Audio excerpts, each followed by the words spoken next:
Hello दोस्तों, स्वागत है आपका हमारी इस सीरीज HTML में।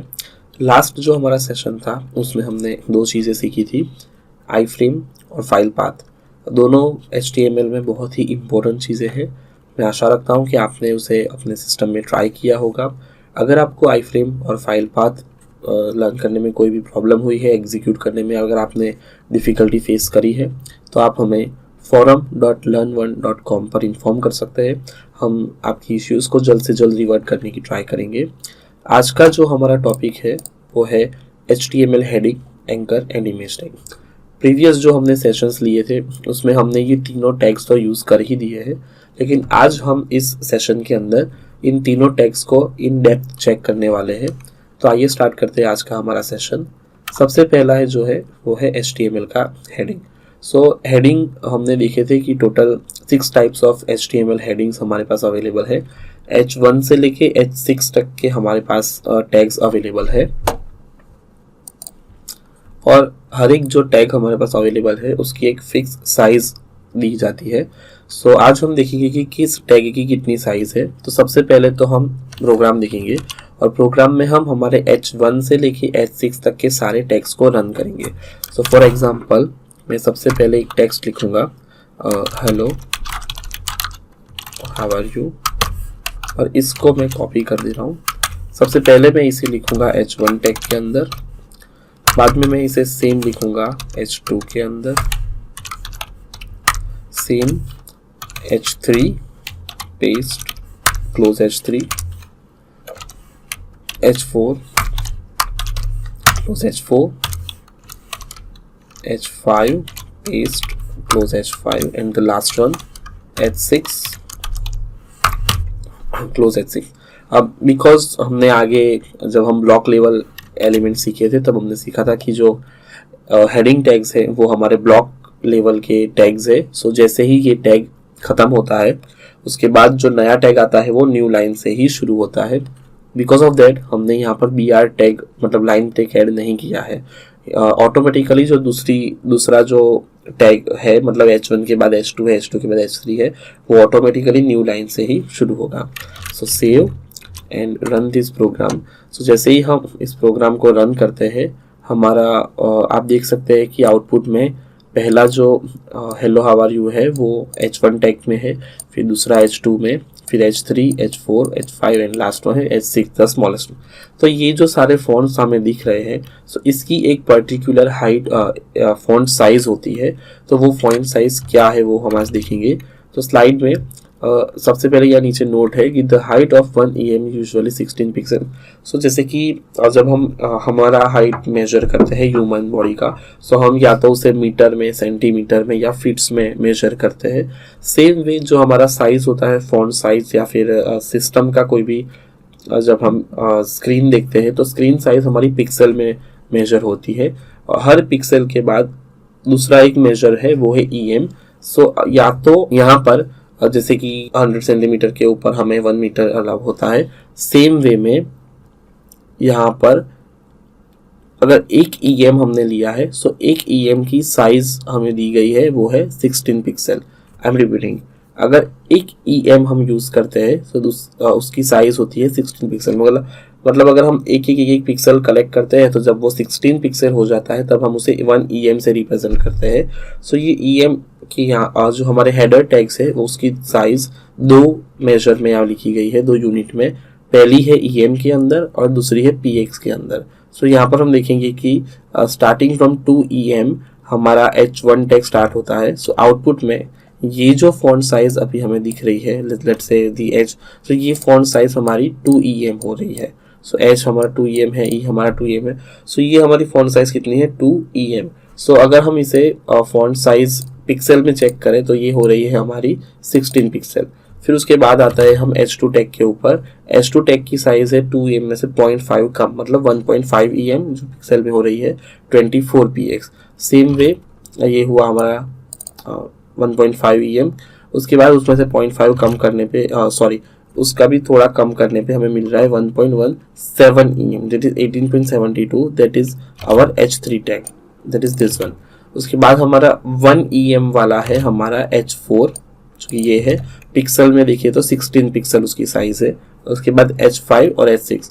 तो ये जो हमारी हाई फॉन्ट साइज़ है ये बहुत इंपॉर्टेंट होती है। अगर आप कोई भी करंटली आप वेब डेवलपमेंट की ओर लर्न कर रहे हो, अगर आप किसी भी इंटरव्यू में या कहीं पे अपीयर करते हैं तो उसमें ये क्वेश्चन आ सकते हैं कि जो हमारे हेडर टैग्स है तो उसकी साइज़ आप क्या होती है, फॉन्ट साइज़ क्या होती है। सो उस केस में ये हमारा आंसर रहेगा कि ये EM में है। सो आप उसे एज अ लाइन में भी याद रख सकते हैं 2EM, फिर 1.5, फिर 1.17 एज वेल।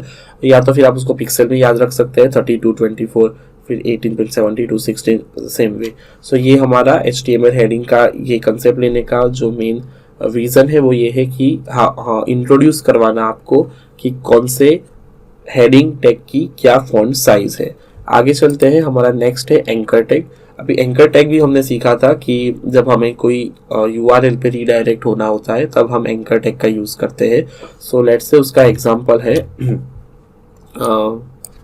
लेट्स से मुझे लर्न1 की वेबसाइट पे जाना है मेरे करंट वेब पेज में से, तो मैं उसका क्या लिखूँगा AHREF हाइपरटेक्स्ट रेफरेंस, और फिर मुझे लर्न1 की वेबसाइट का URL चाहिए। सो ये हो गया मेरा लर्न1 का URL learn1.com, और फिर मैं यहाँ पर लिखूँगा go to learn1 website, save,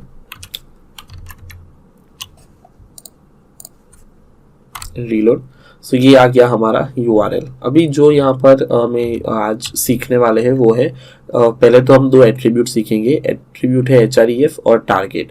so HREF हमने देख लिया कि जब हमें किसी URL पे रीडायरेक्ट करना होता है तो वो URL का जो एड्रेस है वो हम कहाँ लिखते हैं HREF टैग में। सो करंटली हमें रीडायरेक्ट करना है लर्न1 की वेबसाइट पे। सो हमने HREF मतलब हमारे HREF एट्रीब्यूट के अंदर हमने लर्न1 की वेबसाइट का पाथ दिया है। तो ये हुआ हमारा HREF।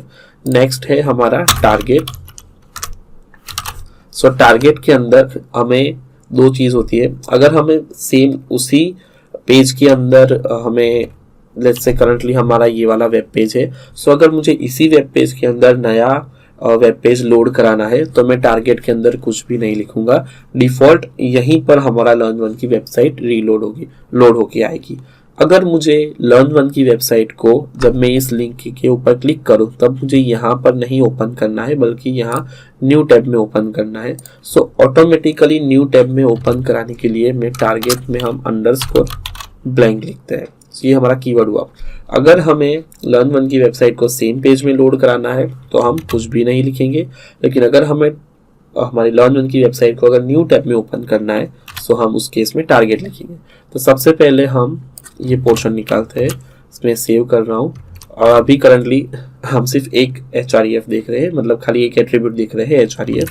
तो जब मैं यहाँ पर क्लिक करूँगा तो मेरी साइट लर्न1 की ओपन हो रही है सेम वेब पेज के अंदर। अब मैं जाता हूँ और यहाँ पर मैं target equal to underscore blank लिख के सेव कर रहा हूँ। ये आया हमारा page. I am just reloading. On clicking on the link वो हमारा जो पेज है वो नए टैब में ओपन हो रहा है। सो ये हुआ कि अगर हमें सेम पेज में ओपन करना है सो हम टारगेट में कुछ नहीं लिखेंगे। अगर हमें नए टैब में ओपन करना है तो उस केस में हम टारगेट में अंडरस्कोर ब्लैंक डिफाइन करेंगे। सो यहाँ पर ये जो मेरी लिंक है यहाँ पे आप देख सकते हैं कि ये जब मैं इस पेज को मैं ये क्लोज कर देता हूँ, लेट्स से मैं इस पेज को रीलोड करता हूँ, उस केस में ये जो मेरी लिंक है उसे हमने विजिट नहीं किया है। ये फ्रेशली जब हम इस पेज को रीलोड करते हैं, late me reload it, freshly जब हम ये पेज ओपन करेंगे तब हमारी जो साइट है वो बिट ब्लू कलर में दिखेगी। सो ब्लू कलर मतलब यहाँ पे कुछ एंकर टैग के अपीयरेंस दिखे हैं। मतलब अगर हमने हमारी साइट को एक भी बार क्लिक नहीं किया है, लिंक क्लिक नहीं की है, साइट पर हम नहीं गए हैं, तो उस केस में हमारा जो लिंक है वो कुछ इस तरीके के कलर का दिखेगा। एक बार जब हम इसे क्लिक करते हैं और ये साइट ओपन हो रही होती है उस केस में देखो जब मैं इसके ऊपर क्लिक करके रखा हूँ, करंटली मैंने माउस से इस URL पे क्लिक करके रखा है। सो इसे हम जब मैंने इसे विजिट कर रहा हूँ तब ये मेरा रेड कलर में दिख रहा है। जैसे ही मैं क्लिक छोड़ रहा हूँ वैसे ही अभी तो कुछ हुआ नहीं, लेकिन बिकॉज यहाँ पर ये डबल क्लिक हुआ इसलिए यहाँ पे पॉपअप मेंशन हुआ था। सो जब मैं इसे क्लिक किया एग्जैक्टली 1 टाइम तब ये एक मोमेंट के लिए रेड कलर में दिख रहा है और ये जा रहा है मेरे नए टैब के अंदर। आफ्टर विजिटिंग द साइट, मतलब अगर मैंने यूआरएल क्लिक कर ली है उसके बाद इसका कलर चेंज हो जाता है, पर्पल सा हो जाता है। सो इनिशियली हमारी जो यूआरएल होती है वो ब्लू कलर होती है, फिर जब हम उसे क्लिक करते हैं तब कुछ रेड कलर में आती है, और जब हम उसे क्लिक कर लेने के बाद वो पर्पल सी हो जाती है। सो ये होते हैं हमारे 3 स्टेजेस की appearance of HTML anchor tag. जब हम क्लिक नहीं किए हैं, हमारा एंकर टैग को विजिट नहीं किए हैं, तब वो अनविजिटेड लिंक होता है। जब हम लोड करते हैं फ्रेशली लोड पेज वो वाला, जब हम क्लिक कर देते हैं तब उसके बाद में वो विजिटेड हो जाता है, so it is like visited link. और जब हम क्लिक कर रहे होते हैं, जब वो जो रेड कलर में फॉर अ मोमेंट दिख रहा है हमारा यूआरएल, वो होता है एक्टिव लिंक। सो एंकर टैग में जब हम कोई भी यूआरएल टाइप करते हैं तो हमें टोटल 3 स्टेजेस में हमारा यूआरएल दिखता है। First is unvisited, second is visited और थर्ड इज एक्टिव। मतलब जब हमने फ्रेशली पेज लोड किया है, जब हमने क्लिक नहीं किया है तो वो होगा हमारा अनविजिटेड लिंक। हमने क्लिक कर दिया है उसके बाद वाला जो स्टेज है, पर्पल कलर में जो हमारा यूआरएल दिखता है, वो हमारा एंकर टैग दिखता है कंटेंट, वो होता है विजिटेड लिंक। और जब हम क्लिक कर रहे होते हैं तब हमारा जो लिंक के ऊपर कलर रेड सा होता है वो होता है हमारा एक्टिव लिंक।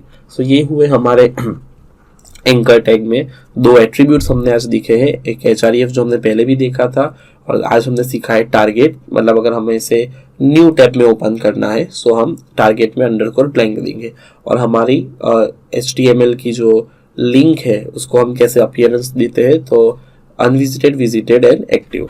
इसके बाद का हमारा टैग है वो है इमेज टैग। ये भी हमने प्रीवियसली ऑलरेडी ये विजिट कर दिया है, लेकिन आज हम फिर से इसके अंदर कुछ इसके एट्रीब्यूट्स के लिए आज हम इसे फिर से विजिट करने वाले हैं। सो पहला है कि जब हमें कोई भी इमेज को हमारे वेब पेज में शो करनी होती है उस केस में हम इमेज टैग यूज करते हैं। सो लास्ट सेशन में हमने देखा था कि इमेज टैग का यूज टाइप इमेज सोर्स हमें देना होता है। सो करंटली मैं चेक कर रहा हूँ कि मेरी जो लास्ट टाइम हमने learn1 की इमेज यूज करी थी सो वो सेम फोल्डर में ही है। So learn1.jpg save load the page. So ये मेरी इमेज आ गई है।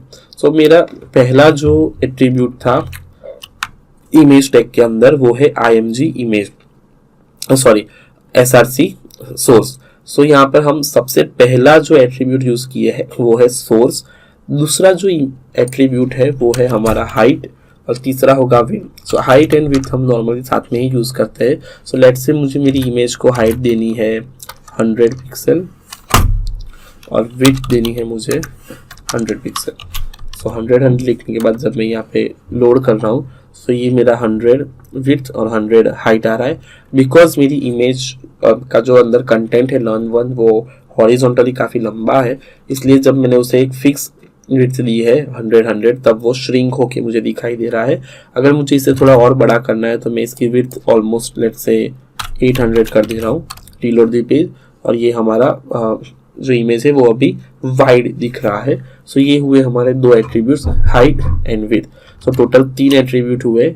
सोर्स जो डिफाइन करता है कि हम हमारा इमेज कहाँ से ला रहे हैं, दूसरा है हाइट एंड विड्थ, और लास्ट वन है ऑल्टर।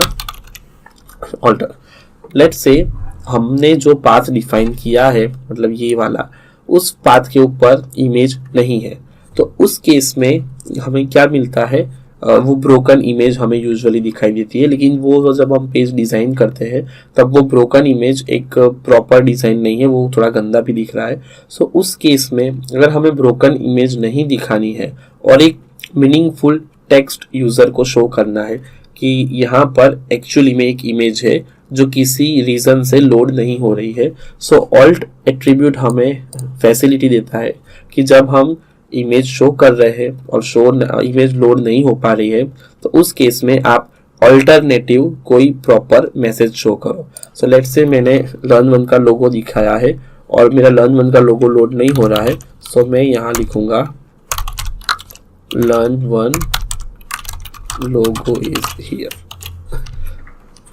रीलोड। करंटली मेरा इमेज लोड हो रहा है, सो मैं इस इमेज की पाथ चेंज कर दूंगा।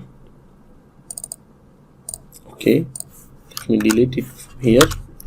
जैसे ही मैंने उसे डिलीट किया और मैं लोड कर रहा हूँ सो मेरा ब्रोकन इमेज के साथ एक मैसेज भी आ रहा है कि learn one logo is here. Means broken image क्या आइडेंटिफाई करता है कि यहाँ पर एक इमेज है जो करंटली लोड नहीं हो रही है बिकॉज ऑफ एनी रीजन, और साथ में मुझे उसका ऑल्टर एक मैसेज भी आ रहा है कि भाई यहाँ पर इमेज थी लेकिन वो कौन सी इमेज थी वो मुझे नहीं पता है। सो वो इमेज का डिस्क्रिप्शन मुझे इस ऑल्टर टैग की जो अंदर जो भी कंटेंट लिखा है उससे मिल रहा है कि इस इमेज की जगह पर क्या है, learn one logo is here.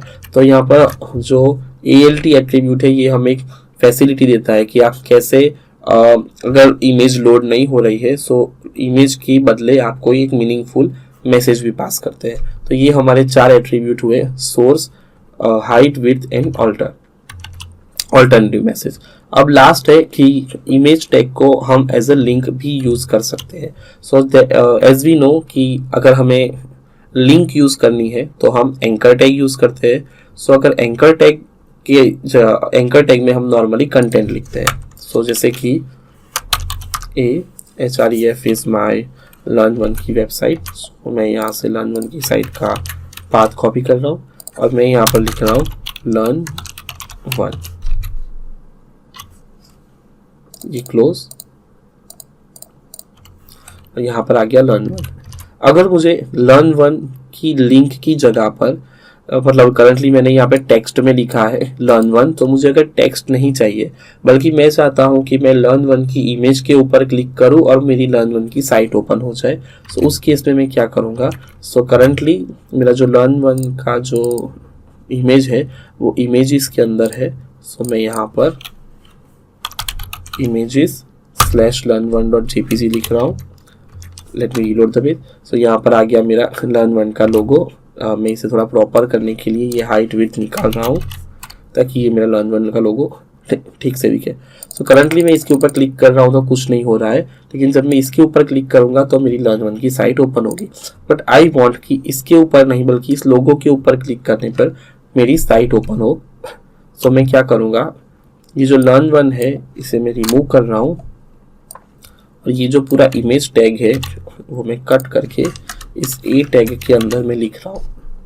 मतलब ये कि इमेज टैग को मैंने एंकर टैग के अंदर लिख दिया है। अब सेव लोड।